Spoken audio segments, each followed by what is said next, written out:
ನಟ ವಿಜಯ್ ಸೂರ್ಯ ಯಾರಿಗೆ ತಾನೇ ಪರಿಚಯ ಇಲ್ಲ ಹೇಳಿ. ಗುಳಿ ಕೆನ್ನೆ, ಕ್ಯೂಟ್ ಸ್ಮೈಲ್ ನೋಡಿದರೆ ಮತ್ತೆ ಮತ್ತೆ ನೋಡಬೇಕೆನಿಸುವ ವಿಜಯ್ ಸೂರ್ಯ ಕೆಲವು ಹುಡುಗಿಯರಿಗೆ ಫೇವ್ರೆಟ್ ಕ್ರಶ್. ಅಗ್ನಿಸಾಕ್ಷಿ ಧಾರಾವಾಹಿ ಮೂಲಕ ಕನ್ನಡಿಗರ ಮನಸ್ಸು ಗೆದ್ದಿದ್ದ ನಟ ವಿಜಯ್ ಸೂರ್ಯ ಇಷ್ಟಕಾಮ್ಯ ಚಿತ್ರದಲ್ಲಿ ನಟಿಸುವ ಮೂಲಕ ಬೆಳ್ಳಿ ತೆರೆಯಲ್ಲೂ ಮಿಂಚಿದ್ದರು.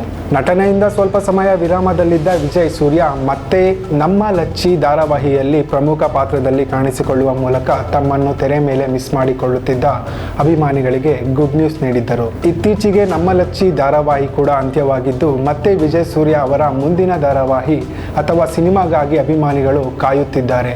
ಈ ನಡುವೆ ನಟ ವಿಜಯ್ ಸೂರ್ಯ ತಮ್ಮ ಹೆಸರು ಬದಲಾಯಿಸಿಕೊಂಡಿದ್ದಾರೆ. ಹೌದು, ಈ ಬಾರಿಯ ಅಮ್ಮಂದಿರ ದಿನಾಚರಣೆಯನ್ನು ವಿಶೇಷವಾಗಿ ಆಚರಿಸಿಕೊಂಡಿರುವ ವಿಜಯ್ ಸೂರ್ಯ ಅಂದೇ ತಮ್ಮ ಹೆಸರು ಬದಲಾಯಿಸಿಕೊಂಡಿರುವ ಬಗ್ಗೆ ಅಭಿಮಾನಿಗಳಿಗೆ ತಿಳಿಸಿದ್ದಾರೆ. ಇಂದಿನಿಂದ ನಾನು ನನ್ನ ಹೆಸರನ್ನು ವಿಜಯ್ ಲಲಿತಾ ಸೂರ್ಯ ಎಂದು ಬದಲಿಸಿಕೊಳ್ಳುತ್ತಿದ್ದೇನೆ. ಲಲಿತಾ ನನ್ನ ಅಮ್ಮನ ಹೆಸರು, ನನ್ನ ಪಾಲಿಗೆ ಉಸಿರು ಎಂದು ಹೇಳುವ ಮೂಲಕ ತಮ್ಮ ಹೆಸರನ್ನು ಬದಲಿಸಿಕೊಂಡಿರುವ ಬಗ್ಗೆ ವಿಜಯ್ ಸೂರ್ಯ ತಿಳಿಸಿದ್ದಾರೆ.